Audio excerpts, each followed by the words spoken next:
وبه نستعين الحمد لله رب العالمين والصلاة والسلام على سيد المرسلين وعلى آله وصحبه أجمعين ومن تبعهم بإحسان إلى يوم الدين. أعوذ بالله من الشيطان الرجيم. بسم الله الرحمن الرحيم.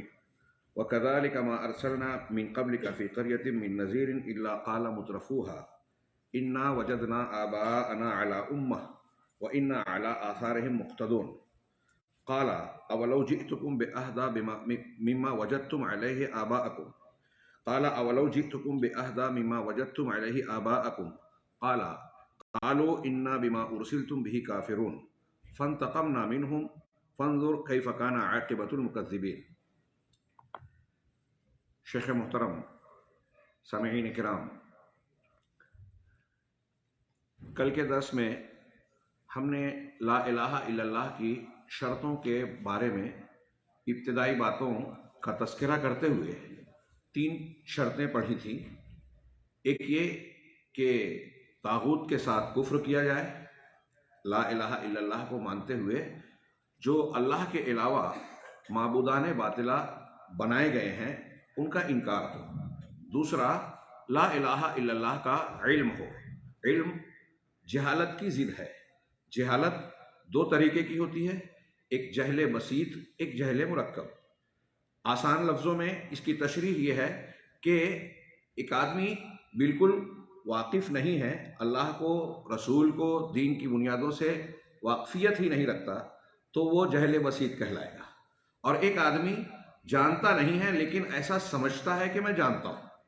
آج اکثریت ایسے ہی لوگوں کی ہے جو عام درجے اور سطح سے لے کر دانشور اور مفکر کی سطح تک ہم کو دکھائی دیتے ہیں کہ جانتے نہیں ہیں کہ لا الہ الا اللہ کا صحیح معنی کیا ہے، لیکن ایسا سمجھتے ہیں کہ وہ جانتے ہیں. لہذا اس کا علم حاصل کرنا لا الہ الا اللہ کی شرط میں شامل ہے، اور اس کی اہمیت تھوڑی سی جو میں نے اشارہ کیا اور کل جو گفتگو ہوئی تھی اس کی روشنی میں سمجھا جا سکتا ہے. تیسری بات یقین، کہ لا الہ الا اللہ کو کہنے والا اس پر یقین رکھے، اس میں شک و شبہ کی کوئی گنجائش نہ ہو. ان تینوں شرطوں سے پہلے ایک بات یہ بیان کی گئی تھی کہ لا الہ الا اللہ کو ماننے کے لیے ضروری ہے کہ موت کے آنے پر آدمی جب موت کے منہ میں جائے، آخری سانسیں لے، تو اس یقین پر یا لا الہ الا اللہ کے کلمے اور شہادت پر قائم رہے، اس کا انکار کرنے والا نہ ہو. ان شرطوں کے بعد ہم آگے بڑھتے ہیں 4تھے نمبر پر. لا الہ الا اللہ ہمارے کلمے کے درست ہونے اور اللہ رب العالمین کے یہاں مقبول و معتبر کہلانے کے لائق اس وقت ہوگی جب اس میں ایک شرط یہ بھی ہو جسے قبول کہتے ہیں. قبول کرنا ہم اردو میں بھی بولتے ہیں. اس کی ضد ہے رد کر دینا. کسی چیز کو ایکسیپٹ کرنا اور مسترد کرنے کی ضد ہے یہ. اس قبولیت کی ضد حسی، عقلی اور شرعی دلیلیں اس پر قائم ہیں. چنانچہ شیخ رحمہ اللہ نے حافظ حکمی کی عبارت کا ذکر کرتے ہوئے کہا کہ القبول لما اقتضته هذه الکلمہ بقلبہ ولسانہ. لا الہ الا اللہ کا کلمہ جس چیز کا تقاضا کر رہا ہے ہم سے اور آپ سے، ہم جب اس کو تسلیم کر رہے ہیں، اس کا اقرار کر رہے ہیں، تو اس کے تقاضوں کو اپنی زبان اور دل دونوں سے قبول کریں. شیخ رحمہ اللہ نے اس جملے کے پر تعلیق اور تبصرہ کرتے ہوئے کہا کہ صرف لفظ سے، الفاظ میں زبان سے بول دینا اس کے لیے کافی نہیں ہے، بلکہ اس کے کچھ تقاضے ہیں. لا الہ الا اللہ جب ہم نے کہا تو اللہ کے یہاں معتبر اس وقت ہوگا جب ہم اس کے تقاضوں کی بھی تکمیل کریں. اور اس کے تقاضے میں یہ ہے کہ لا الہ الا اللہ کے جو مقتضیات ہیں، اس کے معنی میں، تقاضوں میں شامل ہیں، ان چیزوں کو بلا تردد قبول کیا جائے. اب ان تقاضوں میں نماز، روزہ، زکوٰۃ، جہاد، حاکمیت اور شریعت کے وہ احکامات جو صراحت سے اللہ رب العالمین نے بیان فرمائے ہیں اپنی کتاب میں یا اپنے رسول صلی اللہ علیہ وسلم کی زبان مبارک پر. ان تمام چیزوں کو قبول کر لینا، ان کا رد نہ کرنا. چنانچہ شیخ اس کی تشریح کرتے ہیں چنانچہ ضروری ہے کہ ان تمام امور کو بندہ قبول کرے اور ان احکامات کی پابندی کرے. اگر ان اصولوں میں سے کسی چیز کی پابندی وہ نہیں کرتا یا اس کو مسترد کرتا ہے، ایک ہوتا ہے رد کرنا، ایک ہوتا ہے عمل میں نہ لانا. ہاں، دونوں میں فرق ہے. تو اگر وہ مسترد کر دیتا ہے، نہیں مانتا، مثلا نماز کے قبول کرنے کو مسترد کرتا ہے، نماز کو فرض نہیں مانتا، یا علی اختلاف الاقوال اگر نماز کی پابندی نہیں کرتا، یا اللہ تبارک و تعالیٰ کی حاکمیت کا انکار کرتا ہے کہ مجھے اللہ تبارک و تعالیٰ کی دین اور شریعت کے قانون منظور نہیں ہے، فلاں شریعت، فلاں مذہب اور فلاں ملک کا قانون اللہ کے قانون کے مقابلے میں وہ بہتر مان رہا ہے اور اللہ کے قانون کو اچھا یا قابل قبول نہیں مانتا. یہ اور اس طرح کی جتنی بھی چیزیں شریعت میں بیان کی گئی ہیں، جیسے زکوٰۃ ہے، روزہ ہے، حج ہے، حلال و حرام ہے، ان چیزوں کو ان کو اگر وہ تسلیم نہیں کرتا تو وہ لا الہ الا اللہ کے تقاضے کو قبول نہیں کر رہا ہے. یہ سب لا الہ الا اللہ کے مستلزمات میں سے ہیں کہ آدمی ان چیزوں کو بلا چوں چرا قبول کر لے ہوئے. چنانچہ ضروری ہے کہ لا الہ الا اللہ کو صحیح کرنے کے لیے اس کے تقاضوں کا التزام کیا جائے، پابندی کی جائے اور اسے قبول کیا جائے.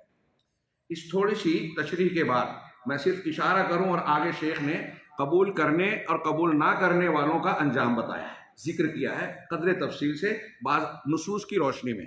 ہمارے یہاں آج آپ ماحول میں دیکھیے، ایک قبول اور عدم قبول کی بنیاد تو ہوتی ہے کچھ لوگوں نے اپنے طور پر دینی مسلکی، جب انہوں نے الگ کوئی راستہ اختیار کیا، اللہ کے نبی جناب محمد رسول اللہ صلی اللہ علیہ وسلم کو مانتے ہوئے، آپ کی سنت کو بظاہر اقرار کرتے ہوئے، کسی نے طریقت کا راستہ اختیار کیا، کسی نے تقلید کی راہ اختیار کی. مثال کے طور پہ اب ان کے یہاں تقلید کا التزام اتنی شدت سے ہوتا ہے کہ اپنے اصولوں کی بنیاد پر، جیسے ان کے یہاں یہ لکھا ہوا ہے کہ ایک مقلد کے لیے اس کی دلیل شریعت میں معاملات میں امام کا قول ہے. مطلب یہ کہ اب امام کی بات اسے ماننی ہے. اور عام آدمی کو یہ اس طرح سے ہمارے یہاں گھول کر پلا دیا گیا ہے، جن کے یہاں شدت اور غلو پایا جاتا ہے، اور ایک مزاج دے دیا گیا کہ ہر معاملے میں امام کی کوئی بات آ گئی تو اسے آنکھ بند کر کے قبول کر لینا چاہیے. یہ انہوں نے اپنے امام کو نبی صلی اللہ علیہ وسلم کا درجہ دے دیا اور لا الہ الا اللہ کے تقاضے کی بالکل کھلی ہوئی خلاف ورزی کرتے ہیں. چنانچہ اگر ان کے امام کے یا مذہب کے کسی قول اصول کے خلاف قرآن کی صاف نص یا حدیث رسول آ جائے تو وہ یا تو تعویل کرتے ہیں یا رد کرتے ہیں، اور اپنے آپ کو تسلی دینے کے لیے اس قسم کے بہانے بناتے ہیں کہ ہمارے امام، ہمارے علماء، ان کی نظر میں بھی یہ احادیث اور یہ نصوص موجود تھی، پھر بھی انہوں نے اس کے خلاف کوئی موقف اختیار کیا، تو یہ اس کی کوئی نہ کوئی وجہ ہوگی، ان کے پاس کوئی نہ کوئی دلیل. کتنی یہ کوئی معمولی بات نہیں ہے، بڑی جسارت کی بات ہے. علامہ البانی رحمہ اللہ، امام ابن قیم رحمہ اللہ اور دیگر ابن دقیق العید اور بہت سارے علماء سلف و خلف نے فہرست بنائی نمونے کے طور پر کہ مقلدین یا مخصوص مذہب کا التزام کرنے والوں نے اپنے مذہب کے التزام میں کتنی احادیث صحیحہ ثابتہ کو مسترد کر دیا، رد کر دیا. رد میں فرق ہوتا ہے. ہاں، یہاں ہم فقہی طور پر اس تفصیل میں نہیں جا رہے ہیں کہ ہم کوئی یہ سمجھے کہ میں فتویٰ دے رہا ہوں، تکفیر کر رہا ہوں، جی نہیں.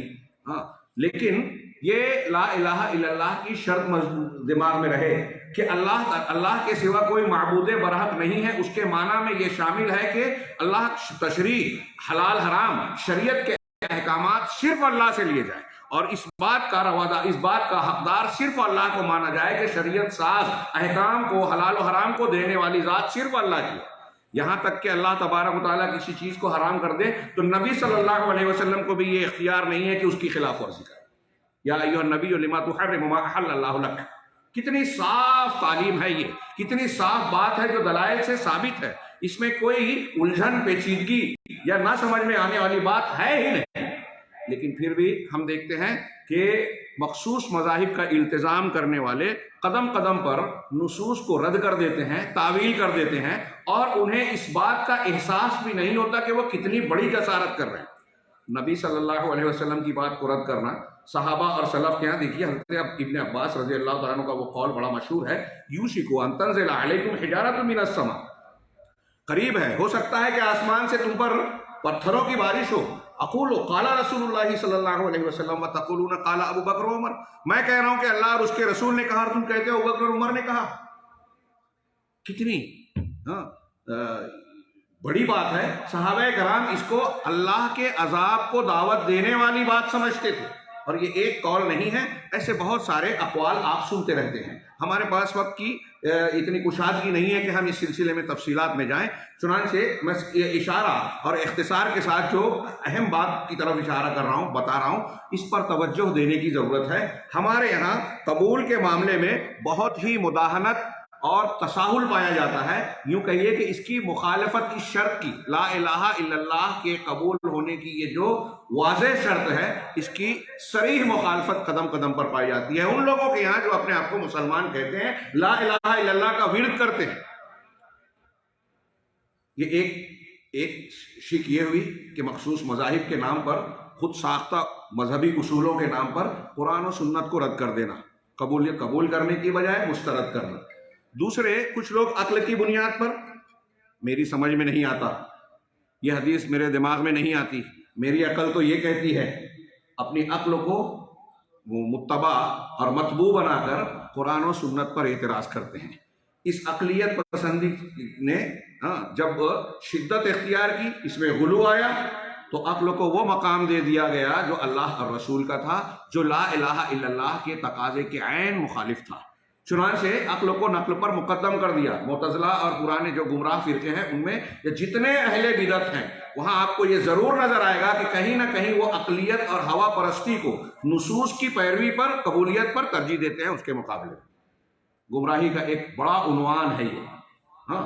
بہت سارے لوگ آج کے موجودہ تناظر میں سائنس اور ٹیکنالوجی کی روشنی میں جو انکار حدیث کی ہوائیں چلی، گمراہیاں پھیلیں، اور بہت سارے لوگ جو جدید دور کے کچھ ماحول سے متاثر ہوتے ہیں، ان کے یہاں جیسے مثال کے طور پہ مسلمانوں کے بیچ ہم دیکھتے ہیں کہ بعض لوگ شعائر اسلام پر اعتراض کرتے ہیں، داڑھی پر اعتراض کر رہے ہیں، تعدد ازدواج کی جو شریعت میں اجازت ہے، غیر مسلموں کے سر میں سر ملا کر اس پر وہ بھی تنقیدیں کرنے لگتے ہیں. اس طریقے سے بعض اور احکامات اور اس کو سنت کی اور اللہ کے نبی صلی اللہ علیہ وسلم یا شریعت کے احکامات کی تخفیف کرتے ہیں، اس کا مذاق اڑاتے ہیں.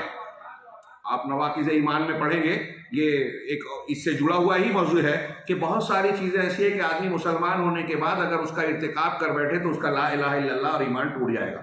نواقض ایمان میں سے ایک چیز یہ بھی ہے کہ آپ اللہ، اس کی آیتیں، رسول یا اللہ کے دین کی شریعت سے ثابت شدہ چیزوں کا مذاق اڑائیں. اس کی دلیلیں ہیں اپنے مقام پر. میں آگے بڑھتا ہوں.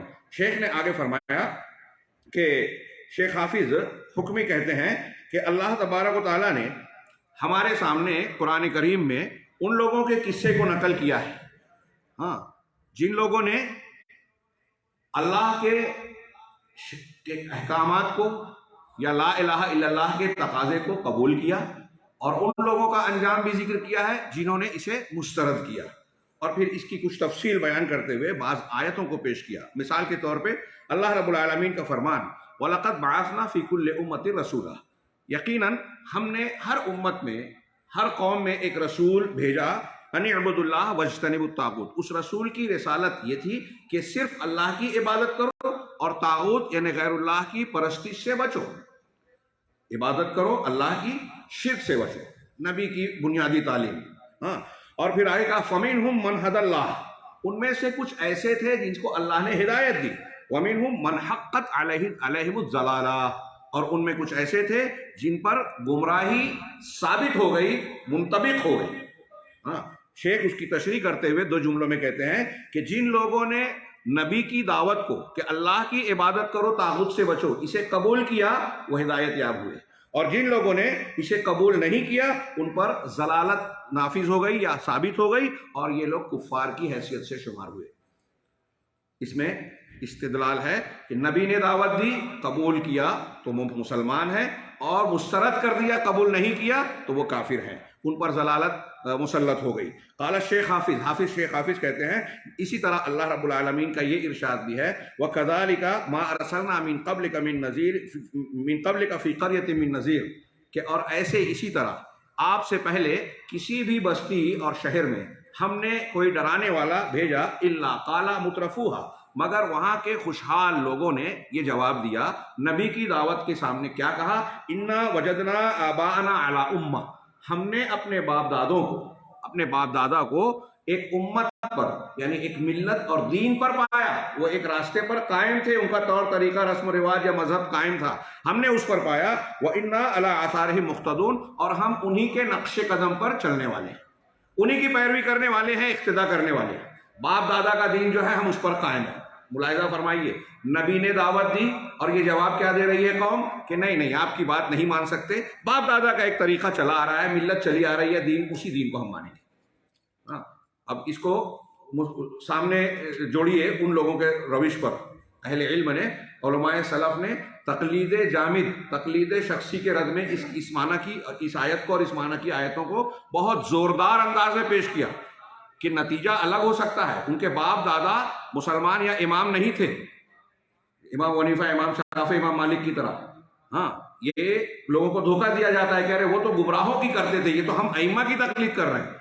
وہ امام نہیں تھے، مسلمان نہیں تھے، لیکن ان کا طریقہ کار، ان کا استدلال وہی ہے جو آج کے مقلدین کا ہے، جو قرآن و سنت کے دلائل آنے کے بعد یہ کہتے ہیں کہ ہمارا طریقہ، ہمارا مسلک، ہمارے امام کا منہج یہ ہے، لہٰذا ہم یہ مانیں گے۔ ان کے اور ان کے منہج میں فرق نہیں ہے، اصول میں فرق نہیں ہے، جس کی اللہ تبارک و تعالیٰ مذمت کر رہا ہے۔ نبی کی تعلیم کے سامنے باپ دادا کی بات پیش کی جائے، نبی کی تعلیم کے سامنے امام کی بات پیش کی جائے، طریقہ ایک ہی ہے، ہو سکتا ہے نتیجے میں تھوڑا سا فرق ہو۔ شیخ نے کہا، آگے اللہ تعالیٰ کا آگے فرمانا ہے، کو قالا اولو جئتکم بأہدی مما وجدتم علیہ آباءکم، ان کے نبی نے یہ جواب دیا کہ کیا میں تمہارے پاس اس سے زیادہ بہتر، ہدایت والا، منزل تک پہنچانے والا راستہ پیش نہیں کر رہا ہوں جس پر تم نے اپنے باپ دادا کو پایا؟ تمہارے باپ دادا جس روش پر تھے، جس دین اور طریقے پر تھے، میں جو طریقہ پیش کر رہا ہوں یہ اس سے بہتر ہے، مدلل ہے، ثابت شدہ ہے، واضح بالکل۔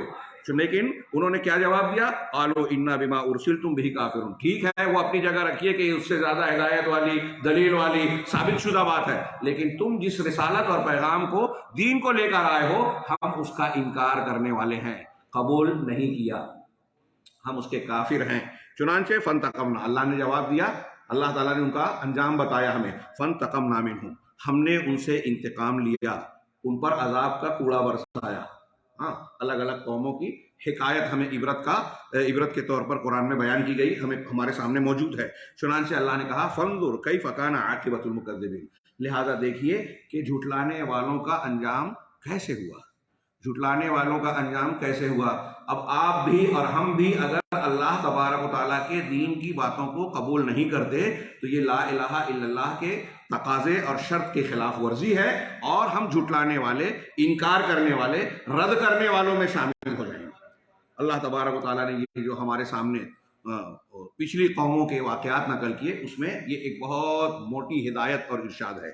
اسی طریقے سے اسی آیت کی تشریح میں کہتے ہیں کہ ارسلوا بلا الہ الا اللہ ومقتضیاتھا، کہ ان انبیاء کرام کو لا الہ الا اللہ اور اس کے تقاضوں کے ساتھ بھیجا گیا تھا کہ تم اسے مانو، ان اعبدوا اللہ واجتنبوا الطاغوت والی تعلیم، یہی لا الہ الا اللہ کا معنی ہے کہ اللہ کے سوا کوئی عبادت کے لائق معبود برحق ہے ہی نہیں۔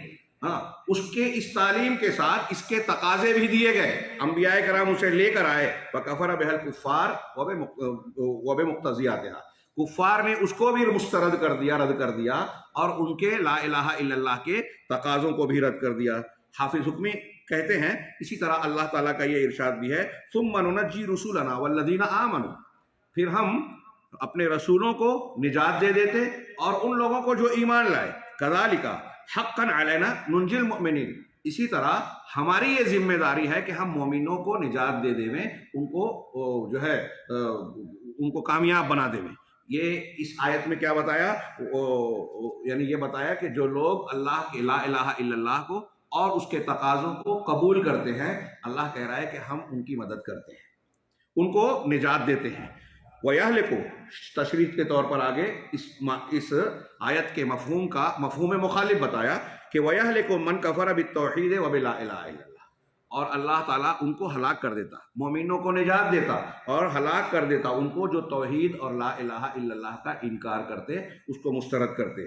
شیخ حافظ نے مزید ایک دلیل دی کہ اللہ تعالیٰ کا ارشاد ہے، وَلَقَدْ أَرْسَلْنَا مِن قَبْلِكَ رُسُلًا إِلَىٰ قَوْمِهِمْ فَجَاءُوهُم بِالْبَيِّنَاتِ، ہم نے آپ سے پہلے مختلف رسولوں کو ان کی قوموں کی طرف، امتوں کی طرف مبعوث کیا، بھیجا۔ یہ رسول فجاؤہم بالبینات، ان کے پاس بینات، دلائل، واضح نشانیاں لے کر آئے۔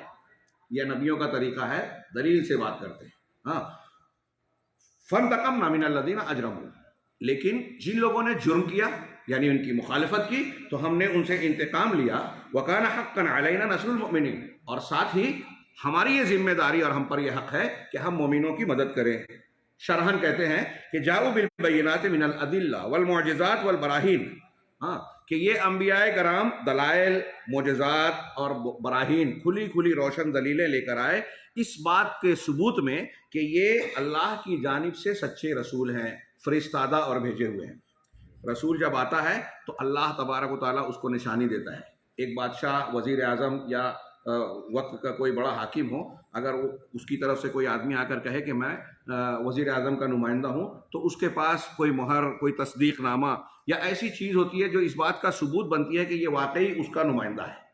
اللہ تبارک و تعالیٰ نے بھی دنیا میں امتوں کے ہدایت کے لیے جن رسولوں کو مبعوث کیا ان کے لیے نشانیاں دیں، انہی کو آیات کہا جاتا ہے، بینات کہا جاتا ہے، براہین کہا جاتا ہے، اور بعد میں انہی میں سے بعض چیزوں کو معجزات کہا جاتا ہے۔ چنانچہ اللہ تبارک و تعالیٰ نے ان انبیاء اور رسولوں کو واضح دلائل، معجزات، آیات، براہین دے کر بھیجا کہ لوگ اس کو دیکھنے کے بعد اس بات میں کسی طرح کا شک و شبہ نہ کریں۔ ان آیتوں اور ان براہین کا نتیجہ کیا ہے، ان کا حاصل کیا ہے کہ ان کے سچے رسول ہونے کے سلسلے میں کسی کو شک اور عذر کی گنجائش نہ رہ جائے۔ انبیاء کرام کی دعوت، یہ دیکھیے اللہ تبارک و تعالیٰ حجت پوری کرتا ہے، کسی کو بہانہ اور عذر کی گنجائش نہیں چھوڑتا۔ اب ان دلائل کے آ جانے کے بعد اگر کوئی نہیں مان رہا ہے تو اس کا یہ مطلب ہوا کہ وہ ماننا نہیں چاہتا، ہٹ دھرمی اختیار کر رہا ہے، اور اس کو جو ہے لا الہ الا اللہ کے ثابت ہو جانے کے بعد اسے قبول کرنے کے لیے تیار نہیں ہے، اور اس کی یہ روش اس کو عذاب کا مستحق بناتی ہے۔ چنانچہ اللہ کے رسول دلائل کے ساتھ آئے، اللہ کی توحید کو بیان کرتے ہوئے اور اپنی امتوں سے یہ مطالبہ کرتے ہوئے کہ ہماری اس دعوت کو قبول کر لو، اللہ کی توحید کو اختیار کر لو۔ لیکن کافر مجرموں نے اس کا انکار کیا، اس کو رد کیا اور قبول نہیں کیا، چنانچہ اللہ تبارک و تعالیٰ نے ان کو ہلاک کر دیا۔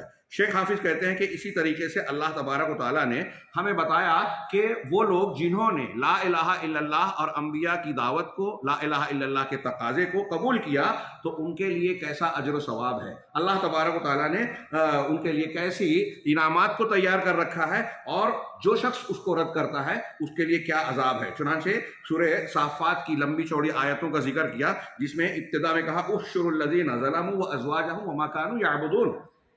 اللہ تعالیٰ کہے گا کہ جن لوگوں نے ظلم کیا اور ان کو اور ان کے ہمراہیوں کو، ازواج کے دو تین معنی بیان کیے گئے، یعنی کفر شرک میں ساتھ دینے والے جو دوست احباب ہیں یا شیاطین ہیں، یا ایسی بیویاں جو کفر اور شرک میں ساتھ دیتی ہیں، جیسے ابو لہب کی بیوی کا تذکرہ قرآن میں ہے۔ ہاں، تو ایسے لوگوں کو ان کے ہمجولیوں اور ہمراہیوں کے ساتھ اکٹھا کر لو، اور ان کو بھی اکٹھا کرو جن کی یہ عبادت کرتے تھے اللہ کے سوا۔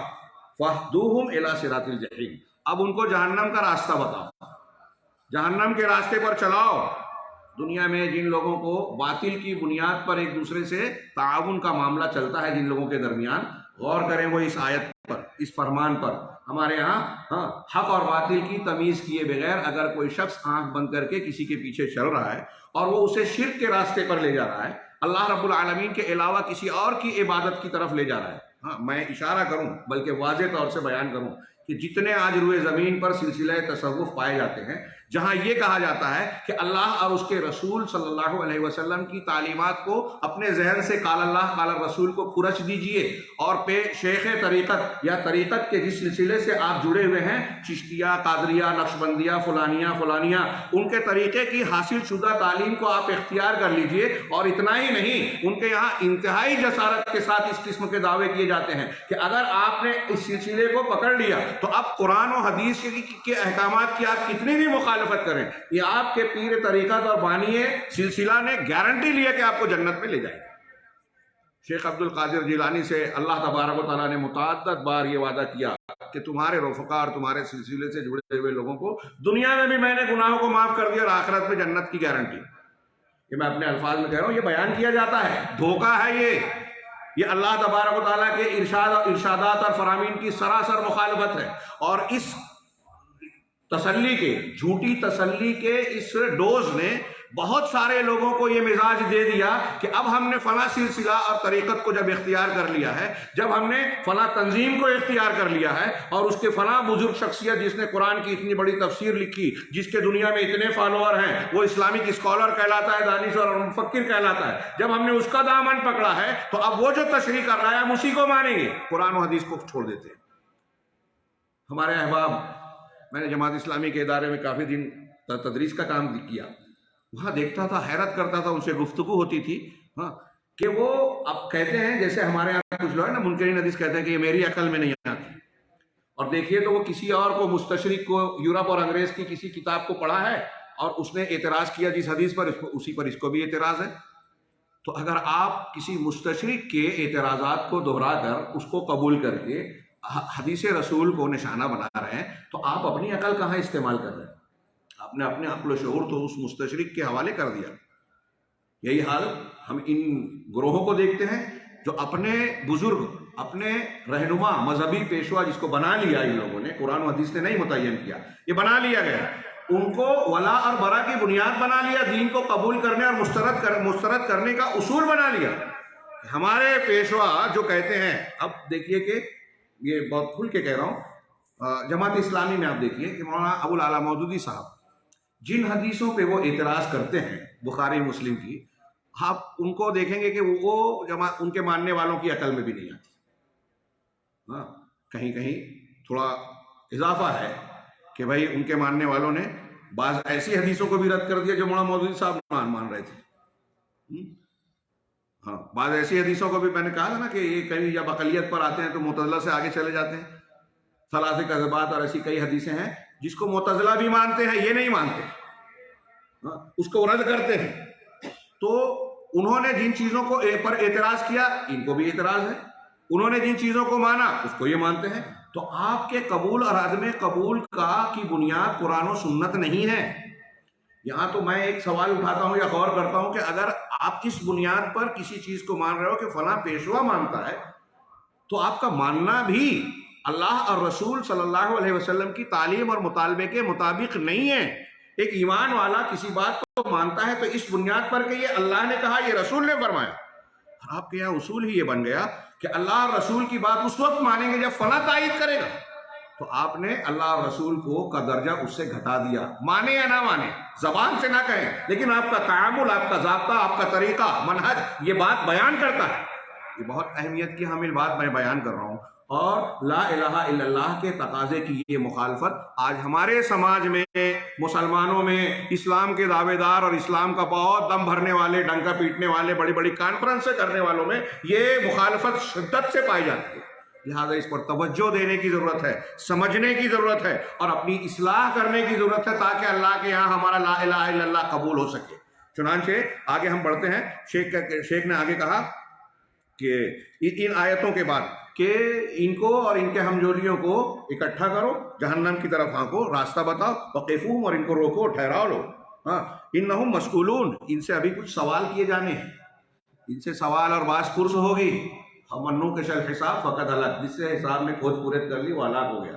پھر آگے ان کی کچھ حالت اور ان کا مکالمہ بیان کیا گیا. ایک دوسرے کو لان تان کریں گے، تم نے ہم کو گمراہ کیا، ہم نے کہاں کیا، تم خود ہی اپنے آزاد تھے، تم خود اپنے طور پر گمراہ ہوئے. یہ قرآن میں یہ جو مکالمے جہنمیوں کے یا مجرمین کے میدان محشر میں اور جہنم میں نقل کیے ہیں، بہت عبرت کا سامان ہے.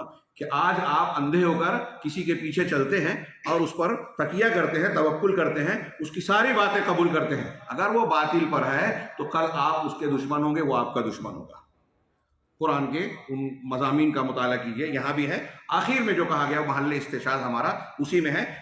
قرآن کی یہ سورہ صافات کی آخر کی آیتیں ہیں 35-36. انہم کانوا اذا قیل لہم لا الہ الا اللہ یستکبرون. یہ ایسے تھے کہ جب ان سے لا الہ الا اللہ کہا جاتا تھا کہ اس کی دعوت کو یا اس کلمے کو قبول کر لو، تو یستکبرون وہ استکبار کرتے، اکڑ جاتے، یعنی رد کر دیتے. وَيَقُولُونَ اور کہتے کیا، أَإِنَّا لَتَارِكُو آلِهَتِنَا لِشَاعِرٍ مَجْنُونٍ، کیا ہم اپنے معبودوں کو ایک شاعر اور دیوانے، ایک دیوانے پاگل شاعر کی وجہ سے چھوڑ دیں. آگے تشریح کر رہے ہیں اس لیے میں یہاں نہیں بولتا. شاعر اللہ کے نبی صلی اللہ علیہ وسلم کو کہہ رہے ہیں کہ آپ جو پیش کر رہے ہیں کلام الہی جو شعر نہیں ہے، تخیلات پر مشتمل نہیں ہے، اللہ کا کلام ہے، ہدایت ہے، اس کو شعر کہہ رہے ہیں، شاعری کہہ رہے ہیں. اور مجنون نبی کریم صلی اللہ علیہ وسلم جو دنیا کے سب سے زیادہ ذہین، عقلمند اور کامل انسان، ان کو پاگل کہہ رہے ہیں، دیوانہ کہہ رہے ہیں. چنانچہ یعنی شیخ نے اس آیت کو نقل کرنے کے بعد کہا اس کا مطلب یہ ہے کہ انہوں نے لا الہ الا اللہ کو رد کر دیا، اور اپنے کفر پر اصرار کیا، کفر پر مستمر رہے. وَعَلَىٰ مَا وَجَدُوا عَلَيْهِ آبَاءَهُمْ، اور اس کفر پر جس پر اپنے باپ دادا کو پایا تھا، اور اللہ کے ساتھ شرک کرنے کو اختیار کیے رکھا، لا الہ الا اللہ کو مسترد کر دیا، رد کر دیا. شیخ حافظ کہتے ہیں چنانچہ اللہ تبارک و تعالیٰ نے ان کو عذاب دینے کی جو وجہ اور سبب بیان کیا، وہ حق اور لا الہ الا اللہ کے بولنے میں ان کا استکبار، کہ انہوں نے استکبار کیا، لا الہ الا اللہ کو مانا نہیں، استکبار کیا، اور جو لا الہ الا اللہ لے کر آئے ہیں ان کی تکذیب کی. چنانچہ انہوں نے اس چیز کی نفی نہیں کی جو رسول نے رد کیا یا اللہ نے رد کیا، اس چیز کو نہیں مانا جو اللہ اور رسول نے ثابت کیا. بل قالوا انکار و استکبارن، بلکہ انکار و استکبار کرتے ہوئے، گھمنڈ کرتے ہوئے کہا اجعل الالہۃ الہا واحدا، ارے کیا اس نے سارے معبودوں کو ایک معبود میں بدل ڈالا، ایک معبود بنا ڈالا. ان ھذا لشیء عجاب، یہ تو بڑی تعجب کی ہے، تعجب خیز بات ہے. وانطلق الملأ منهم ان امشوا واصبروا علی الہتکم، اور ان کے جو سردار لوگ تھے وہ آگے بڑھے اور کہا کہ تم چلتے رہو، اور اپنے معبودوں پر جمے رہو، اپنے معبودوں کا اور دین کا شرکیہ راستہ مضبوطی سے تھامے اور پکڑے رہو. ان ھذا لشیء یراد، یہ ایسی چیز ہے، دعوت ہے جس کی کوئی غرض ہے. ما سمعنا بھذا فی الملۃ الاخرہ، یہ بات جو یہ رسول پیش کر رہے ہیں اسے ہم پچھلی ملتوں میں ہم نے نہیں سنا. ہمارے مشرک آباء و اجداد تھے، وہ بہت سارے معبودوں کو پوچھتے تھے. یہ اہل کتاب ہیں، عیسائی جو آخری دعوت کے حامل ہیں، یہ تثلیث کے قائل تھے، اور یہ یہودی ہیں، یہ اللہ عزیر کو اللہ کا بیٹا کہہ رہے ہیں. ہم نے تو پہلے نہیں سنا، یہ توحید لے کر آئے ہیں، ہم نے اس کو پچھلی امتوں میں نہیں سنا. ان ھذا الا اختلاق، یہ تو بس من گھڑت بات ہے، اس نے اپنے دماغ سے بنا لی. نبی کی دعوت کے ساتھ یہ سلوک کر رہے ہیں.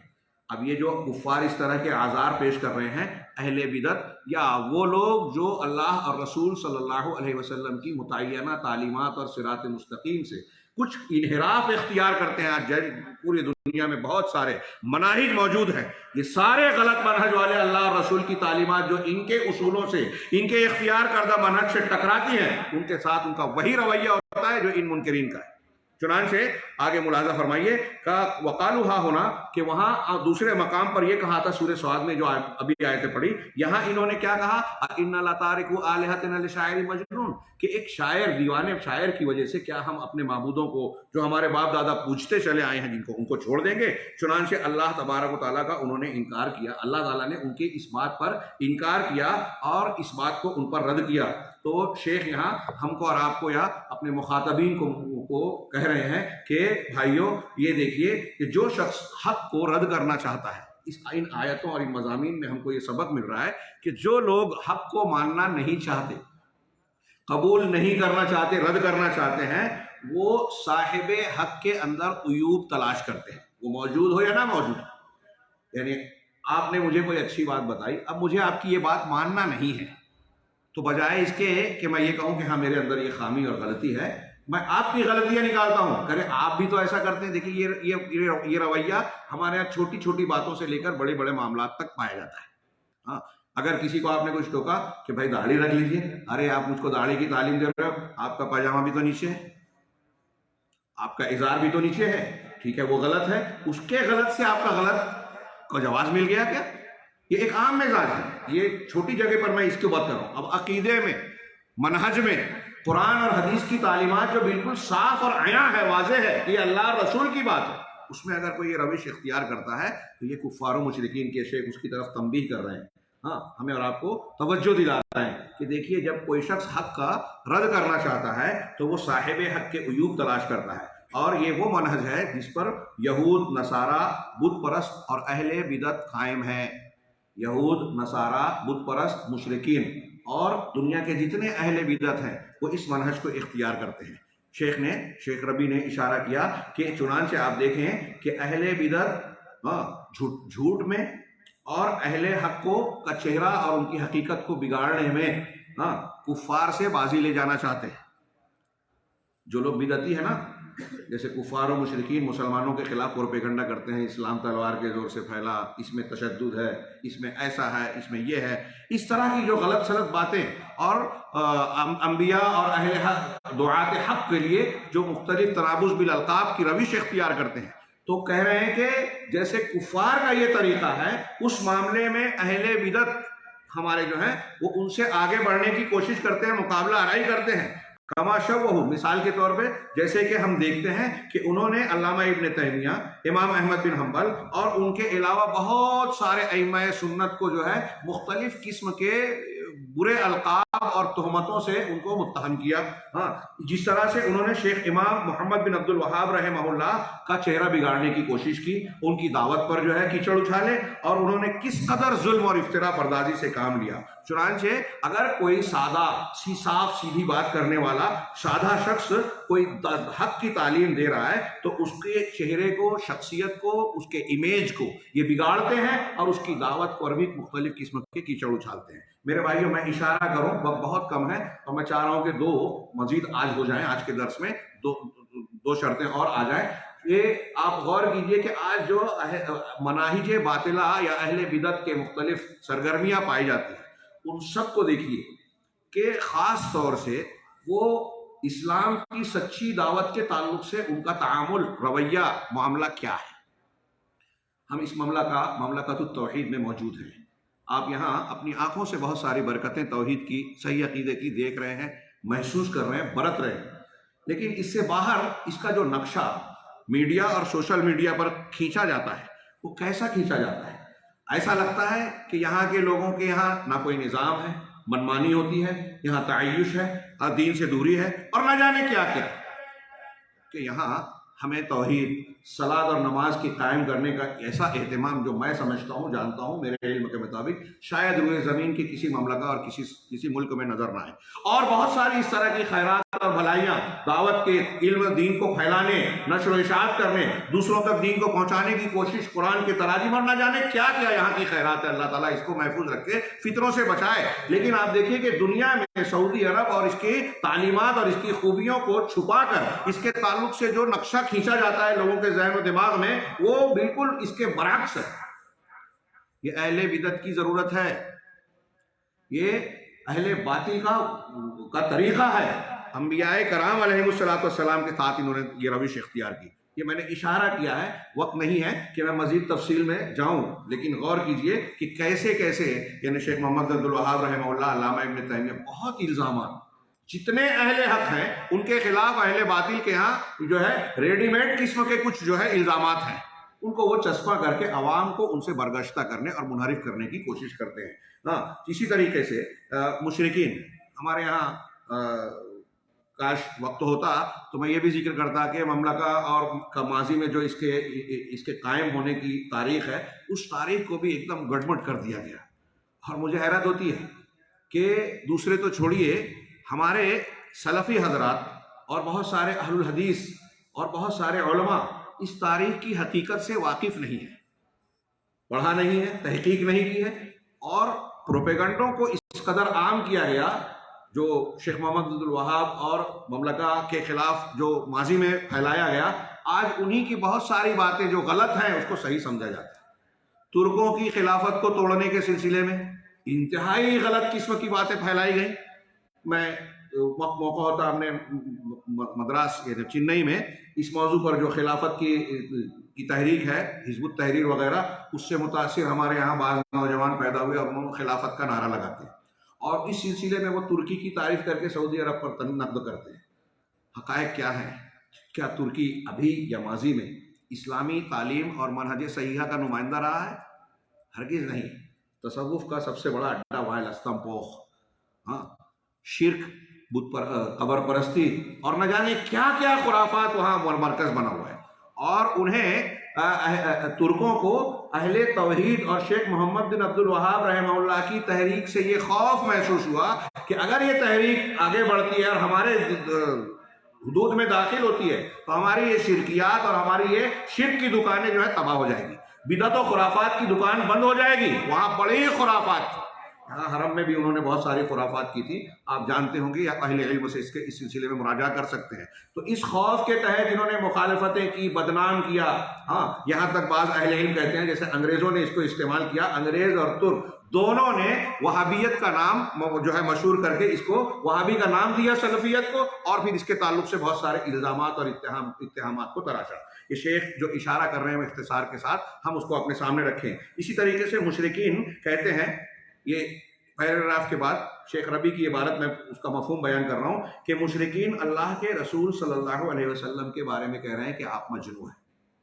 آپ کی تعلیمات کو یا آپ کی شخصیت کو جنون سے متصف کر رہے ہیں، نعوذ باللہ. اور آپ کے کلام کو شعراء کا کلام کہہ رہے ہیں. آپ کا کلام اور قرآن کو اللہ تعالیٰ ان کا برا کرے. انہوں نے یہ بھی کہا کہ اللہ کے رسول کاہن ہے. انہوں نے اللہ کے رسول صلی اللہ علیہ وسلم کو ساحر کذاب کہا، ہاں جھوٹا کہا. فما عندہم حجج، لیکن ان ساری باتوں کے تعلق سے دنیا جانتی ہے ان کے پاس کوئی حجت نہیں تھی.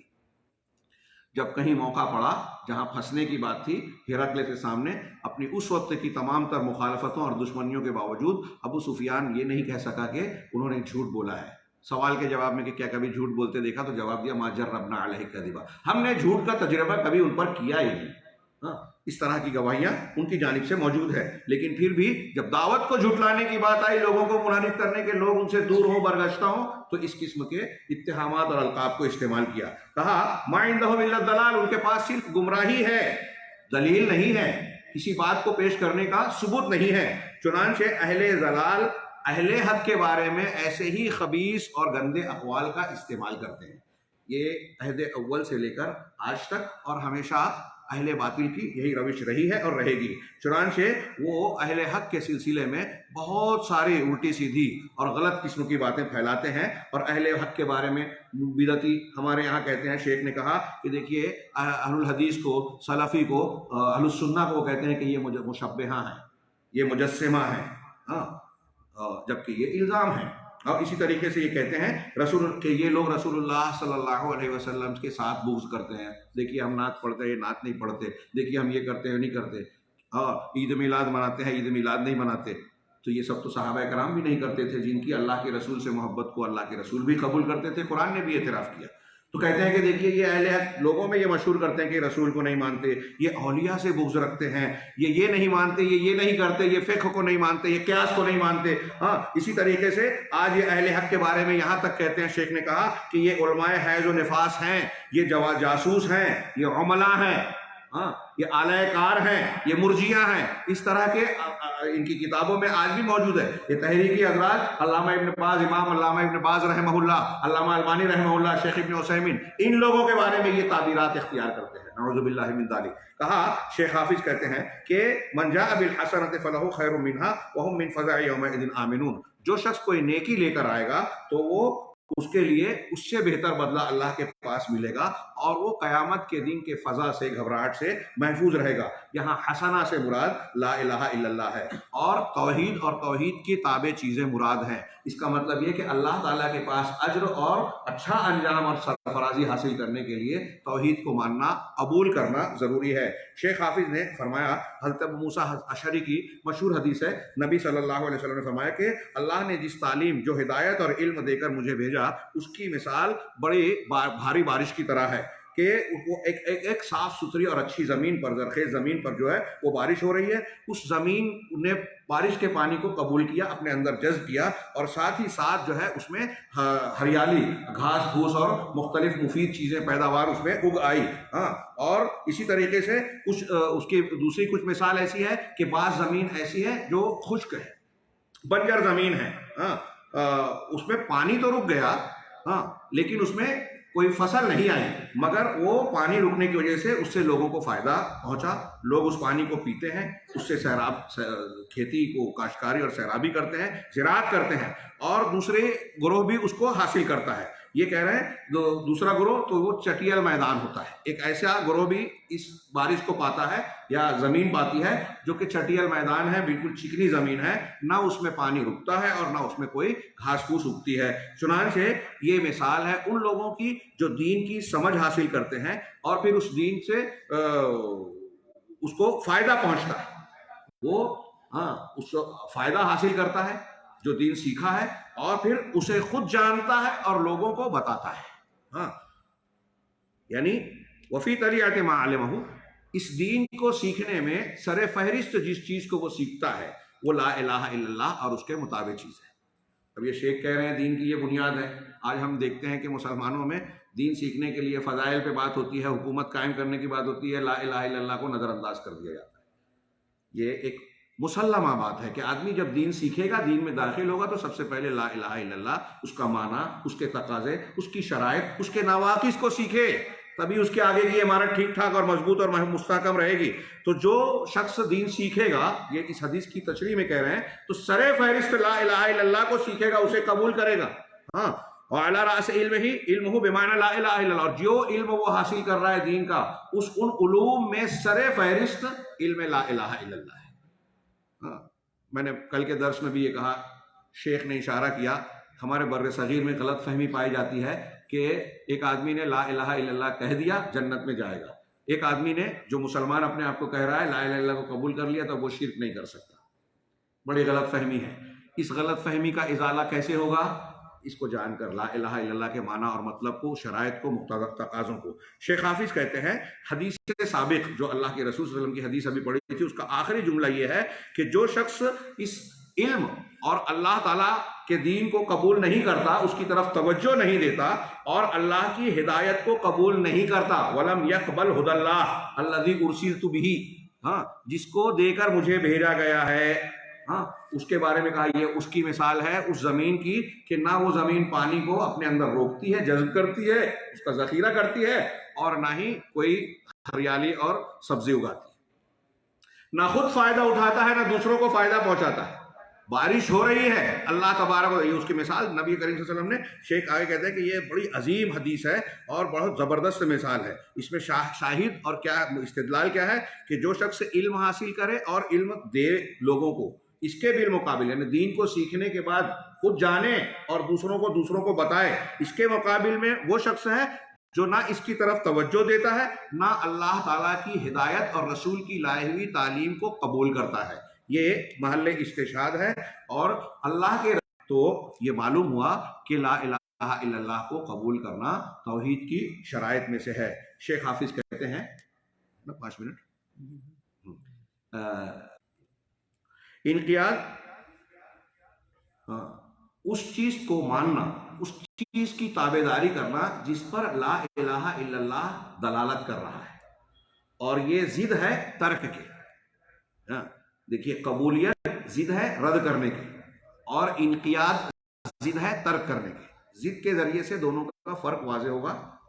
میرے پاس وقت نہیں ہے تفصیل کے لیے، میں سمجھتا ہوں مفہوم ہے کلام۔ چنانچہ یہ ترک کی ضد ہے، یعنی انقیاد کا مطلب یہ کہ آپ جو لا الہ الا اللہ کا تقاضا یا معنی مفہوم ہو رہا ہے اس کو اپنے عمل میں لائیں، تابعداری کریں۔ قبولیت کا معاملہ ہمارے اس کو ماننے نہ ماننے سے ہے کہ میں نہیں مانتا، میں مانتا ہوں، یہ ماننا نہ ماننا، اور انقیاد کا تعلق عمل سے ہے، اعضاء و جوارح سے، کہ آپ اس کو عمل کر رہے ہیں، چھوڑ نہیں رہے ہیں۔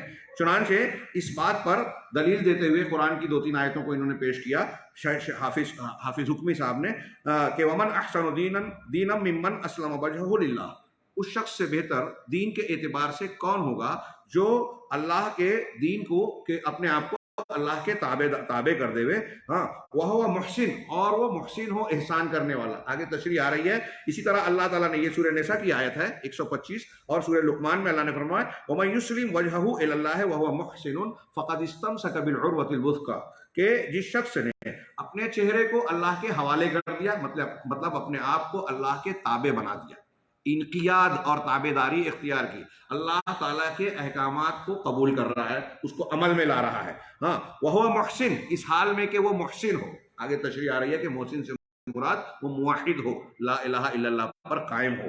فقد استمسک بالعروۃ الوثقی، تو اس نے مضبوط کڑا پکڑ لیا، یعنی شرع کی اے بلا الہ الا اللہ، یعنی لا الہ الا اللہ کو پوری طریقے سے تھام لیا. وإلی اللہ عاقبۃ الامور، اور ساری چیزوں کا پلٹنا انجام اللہ کے جناب میں، اللہ کے پاس ہی ہوگا.